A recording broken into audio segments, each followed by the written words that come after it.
দীক্ষা দিলেন তিনি, আমি নাম দিলাম। দেখা গেছে যারা এই সাধারণত ধ্যান করেন তারা কিন্তু একটু দীর্ঘায়ু হন এবং তাদের এই বয়স্ক ছাপটা তাদের মুখ থেকে সরে যায়। এতটা পাওয়ারের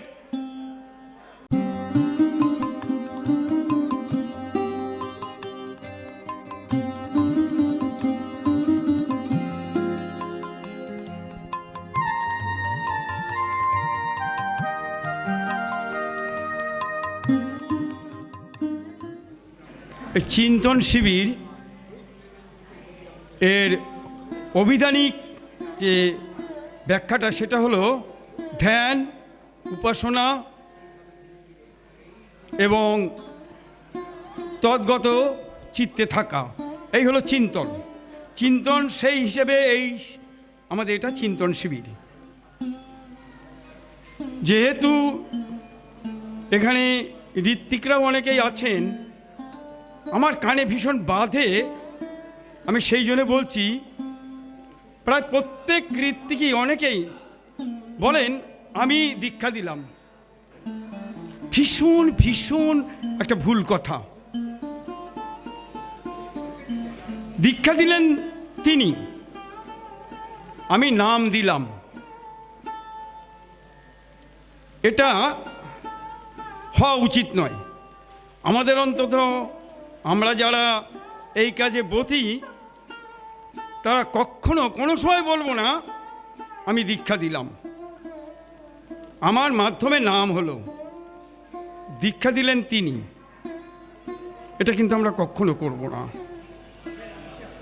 দেখুন, ঠাকুর কিছুক্ষণ আগে আমাদের প্রলয়দা বলে গেলেন যে 4 অক্ষরের যে আমাদের বীজ নাম, পৃথিবীর সৃষ্টি হয়েছে কিন্তু কম্পনের মাধ্যমে। এই পৃথিবীর সৃষ্টি কম্পনের মাধ্যমে, এবং ইভেন অ্যাট প্রেজেন্ট যা কিছু হচ্ছে এই কম্পন দিয়েই, যা কিছু হচ্ছে কম্পন দিয়েই হচ্ছে। যদি বিজ্ঞানসম্মতভাবে দেখা গেছে 1968 সালে পাঞ্জাবে একটা সাউন্ড দিয়ে, একটা মিউজিক দিয়ে গমের উৎপাদন দ্বিগুণ করা হয়েছিল। আমেরিকাতে একটা সাউন্ড, হিস একটা সাউন্ড, এই হিস সাউন্ডটা জীবকোষের মধ্যে ঢুকিয়ে দিয়ে দেখা গেছে জীবকোষের মৃত্যু হয়ে গেছে। যখন দামামা বাজে তখন সোলজারকে বলে দিতে হয় না যে যুদ্ধ বেঁধেছে, সঙ্গে সঙ্গে সোলজার ছোটে ওই একটা সাউন্ডে। তাহলে আমাদের যে সাউন্ড সেটা কেন হবে না? এটাও তো সেই একটা সাউন্ড, একটা ভাইব্রেশন। সুতরাং এই যে ভাইব্রেশনটা, এই ভাইব্রেশনটা এর বিশাল শক্তি, ভীষণ পাওয়ার। এই ভাইব্রেশনটা সেইভাবে করতে হয়। কিছুক্ষণ আগে সম্পদদা বলে গেছিলেন সকালবেলায় নাম করতে, ভোরে ইষ্টভীতি করা ভোরে। এর আজকে আরেকটা কথা বলি, আমাদের এখনো ইন্ডিয়াতে হয়নি, কিন্তু বাইরের সমস্ত স্কুল তাদের একটা পিরিয়ড থাকে আপনার মেডিটেশন করার জন্য একটা পিরিয়ড থাকে তাদের। আর এই মেডিটেশনে বলছে ব্রেনের কোষগুলো আমাদের খুব অবিন্যস্ত থাকে, তো সেগুলো বিন্যস্ত হয় কোষগুলো, এবং বিন্যস্ত হওয়ার ফলে ডিসিশনগুলো খুব ভালো নেওয়া যায়, নির্ভুল ডিসিশন আসে। সেই জন্য নামের এতটা এই কিছুক্ষণ আগে আমাদের বলে গেছিলেন যে সকালে করা, এর একটা কারণ আছে, একদম বৈজ্ঞানিক কারণ। বলছে আমাদের এই 2 ভুরুর মাঝখানে এর ভেতরে ইঞ্চিখানিক নিচে একটা মেটাবলিক জিনিস আছে 3 সেন্টিমিটার। এইটের আয়ু 40 বছর ম্যাক্সিমাম, তার বেশি নয়।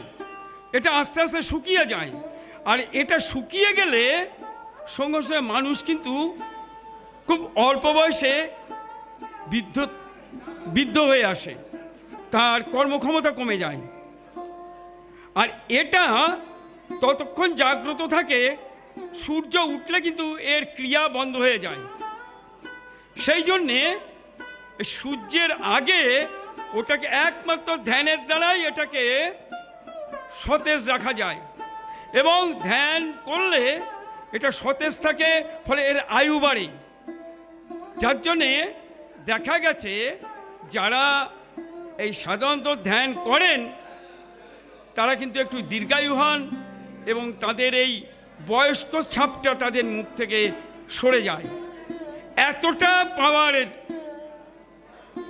সেই জন্যেও কিন্তু ধ্যানটা ভীষণভাবে প্রয়োজন। আর আমাদের একটা কথা আমি নিজে আমি বলছি, আমরা অনেক কিছুই জানি না, জানাটাও আমাদের অনেক কিছুই ভুল হয়তো আছে আমাদের মধ্যে।